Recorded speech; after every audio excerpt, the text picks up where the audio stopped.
হুগলি জেলার পৈনানে শান্তিপূর্ণভাবে ধর্মীয়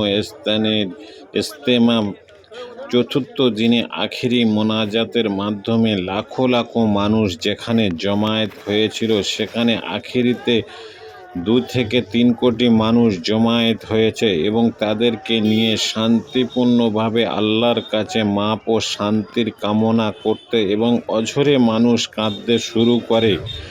এবং এই শান্তিপূর্ণভাবে সকল ধর্মীয়দের আশ্বাসে কামনা করে এবং দোয়া প্রার্থনা করতে থাকে এবং 3 দিন ইজতেমার আখেরি দিনে শেষ হয়ে আজকের এই দোয়ার মাহফিল শেষ হয় এবং কোটি কোটি মানুষ যেখানে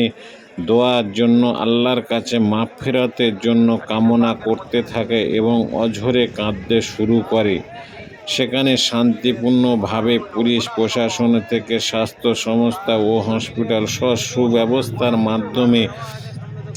আজ শেষ হলো বিশ্ব ইজতেমা। পৈনাতে সবাই দোয়া করবেন।